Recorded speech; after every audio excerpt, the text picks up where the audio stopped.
Brexit and getting a job in the UK.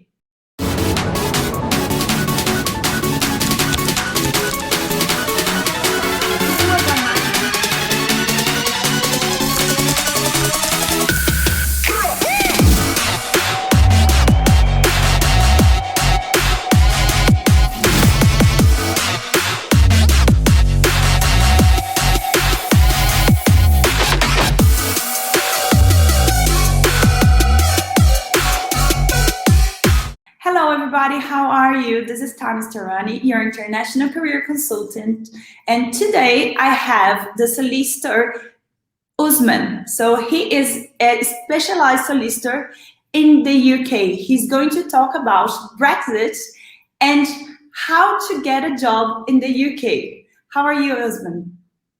Yeah, I'm very well. Yeah, very glad to be joining you here from my office in London. So very good. So explain about yourself a little bit. What are your services and your background? Sure, thanks very much. So in short, my name's Usman and I run Ansar, which is a law firm in London helping people to obtain visas or passports for the UK. Very good. And before we start to go through, like how to get a job in the UK, can you explain in a nutshell what is Brexit? Sure. Well, the simple answer, if you like the lawyer's answer to that, is it's simply Britain's departure from the European Union. I mean, obviously, that has many effects on many different things, but the most important effect for me and for many other people is the effect on immigration. Very good. So you would say that the main effects, okay, on Europeans and non-EUs are getting a visa is the visa immigration, right? Sure. So from the point of view of immigration, certainly Brexit has a major effect. The effect is very simple, really. Anyone who is not British now requires a visa to come here for any long-term purposes. That's the very simple summary of the effect of Brexit on immigration. Very good. So before Europeans could work and live in the UK, and now it's not the case. But what about the Europeans already in the UK? Yeah, sure. So you've raised some really good questions there, Tana. I mean, in terms of the Europeans who are already here, or I should say the Europeans who arrived in the UK by the 31st of December 2020, for the vast majority of them, the process of staying in the UK should be very simple. Sure, very good. Which impacts Brexit had on employment market? Because the employment market in the UK before, that's why I want to know right now, was booming. Of course, we are going through a pandemic situation right now, but what are the impacts you're seeing in the employment market right now? I think so far, many of the effects of Brexit have been hidden by the coronavirus situation. I mean, the simple point is that due to the coronavirus situation, the employment situation in the UK is very difficult. And so far, I don't think that many employers or indeed the government has really felt the full impact of Brexit. All right, very good. And do you see many jobs going on at the moment right now? Because that's the question, is like before the UK was full of jobs, and it was actually easier to get jobs in London or Liverpool than, for example, in Ireland, because there were so many opportunities. Do you think it's the same? Do you think because of Brexit, this, like importation of skills and knowledge, okay, this importation of professionals, like will continue happen, or there will be more jobs and not enough professionals to fulfill it? Yeah, you know what? I think that's a really interesting question, Tana. I mean, obviously, in terms of employment, if you look at the country as a whole, many employers are really struggling because business has been so difficult for many people over the last year. And so I think for a lot of those people, they've of course relied on the furlough scheme, on the government's furlough scheme, supporting Yeah. employers and helping them to keep their existing employees. But I think probably many of those employers are just happy to be able to hold on to their existing employees and are not thinking very closely about taking on more employees. However, I should say there are, of course, some exceptions and some people who are in a different situation. In particular, there are some businesses that have been able to adapt very well to the coronavirus lockdown and the problems of the last year. And so some businesses, particularly online businesses, digital businesses, et cetera, have actually seen a lot of growth over the last year. Yes. And I think certainly in those sectors, they are very much interested in taking on more workers, including workers from overseas. And in fact, if you'll allow me a moment, Tana, there's an important update on this now, which is that the government has announced its budget. So the UK government's budget is when it sets out the financial situation of the UK and the plans for the coming year. And one of the things that the government mentioned in that is that they do want to improve the visa opportunities for people coming from overseas. And they do recognize that due to Brexit, of course, Britain has left the European Union and it needs to find, if you like, it needs to find new partners overseas.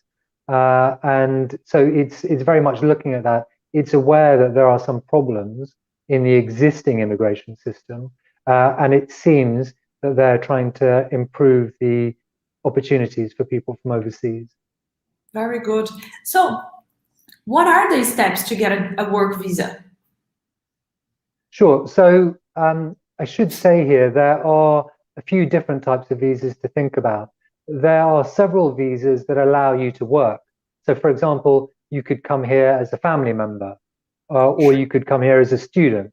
And those visas in certain situations would still allow you to work. But normally, when we talk about work visas, we mean visas that are mainly for the purpose of work. So that's when you're coming to the UK mainly in order to work here. So that could be either to work here as an employee, or it could be to work here as a self-employed person. Self-employed? As a self-employed person, sometimes, yeah. It can be possible, but I have to say it's not easy.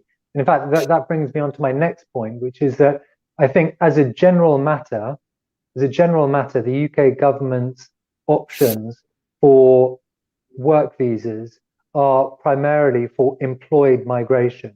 So it's primarily for people who are coming here to work as employees of companies. Okay, and if you like, I could talk a little bit about that. But for now, what I would like to know is, in a nutshell, so if you want to get a working visa in the UK, I believe all employees, either like non-European like Brazilians, or Europeans, because now Brazilians and Europeans are in the same situation, right? They need the visa. You need first an employer. Yeah, you need an offer letter, right? Yeah, exactly. So, I mean, it's a really interesting point you made about Europeans and non-Europeans. And actually, we can use a good example with Brazilians and, say, Portuguese people, for example.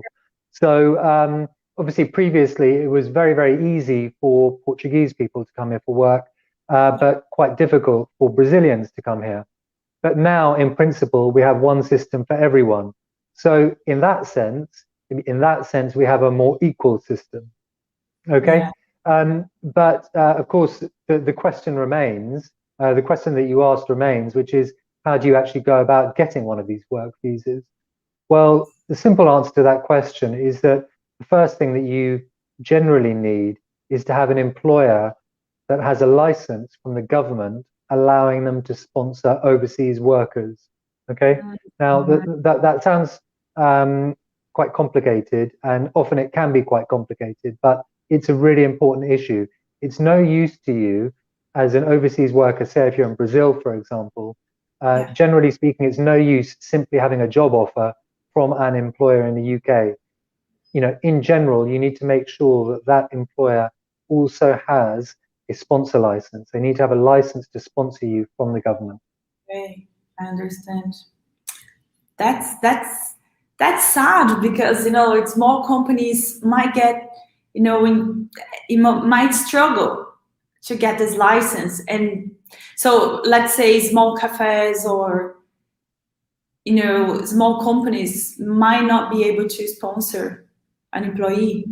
Yeah, sure. I think that's a really interesting point and an important point that I think the government is aware of, Tana. Because I think in the past, certainly, generally, the companies that had sponsor licenses were generally bigger companies, particularly multinational corporations. Okay, and generally speaking, small businesses on the high street didn't have licenses of that sort. Now, I should say it is certainly possible for small businesses to get sponsor licenses, and I think there are many opportunities for them in the new system. So I think it's important for them to take legal advice on exactly what the best way is to move forward with all of that. Having said all of this, the government is aware that the system is still a bit too bureaucratic, and they have said that they do want to improve the system. So I think we are receiving some positive signals from the government in all of this. That's very good. And can employees pay for the visa? Do they need to have a solicitor helping them through the process, or they can do it themselves? Yeah, so as with any other visa application, it's not essential to have legal advice. And of course, many people do obtain visas without seeking any legal advice at all. I mean, I think what I would say about all of this is clearly some visas are more complicated than others. I mean, if you want to come here as a tourist, then it's generally much easier than if you want to come here to work. Yeah. The other thing that I would say is that there are a lot of consequences of making mistakes. So if you decide to make an application yourself, if you make a mistake, then first of all, generally speaking, the government fees that you've paid for the application, which are very high, most of them are not refundable. And so you lose a lot of money.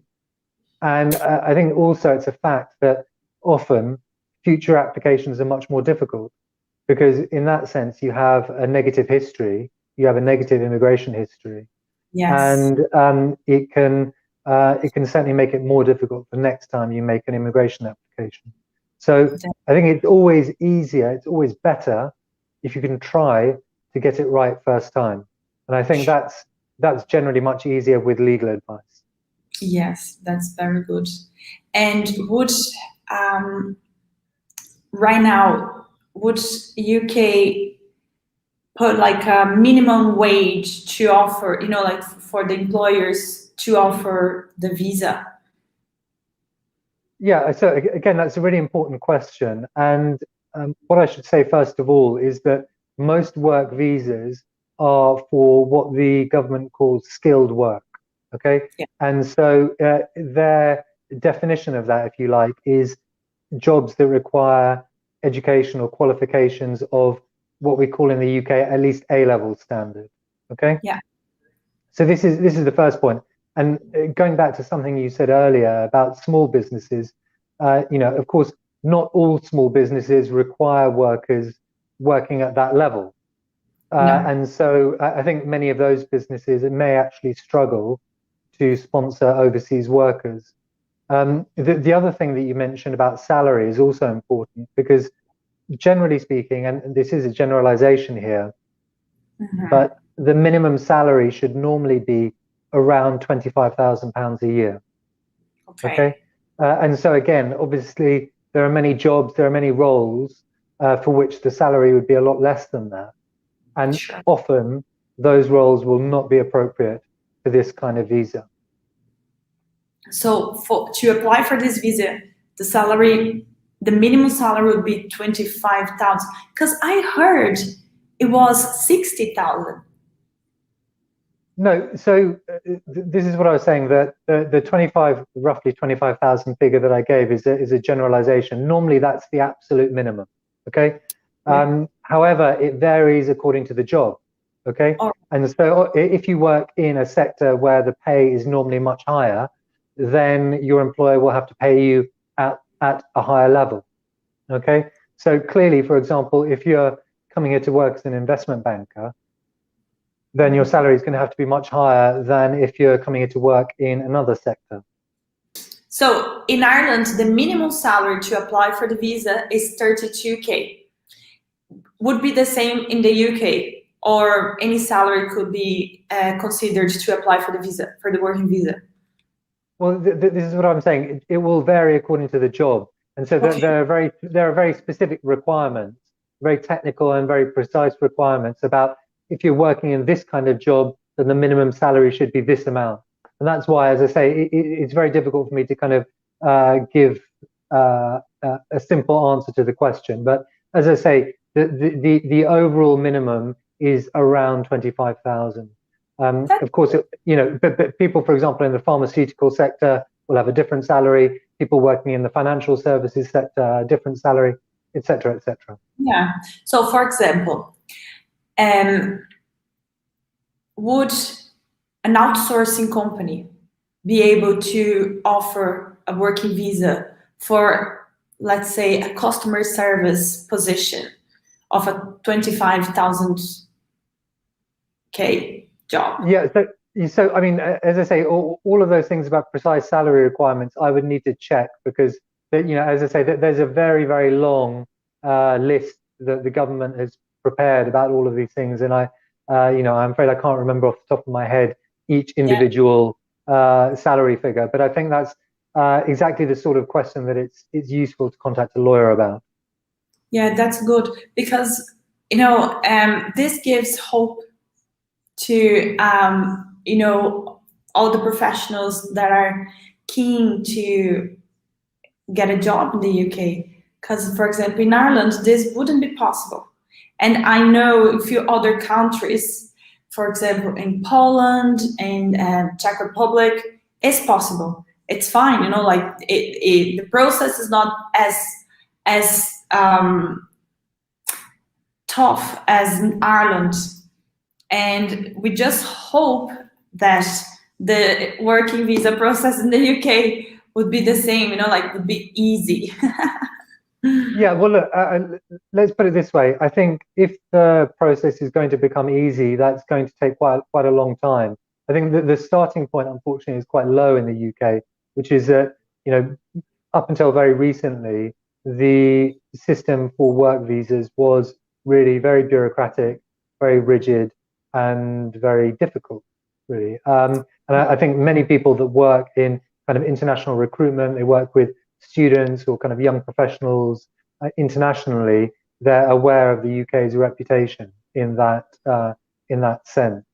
So if you would give steps like 1, 2, 3 to get a work visa, what would that be? So step 1, for sure, good CV, LinkedIn profiles, job hunt.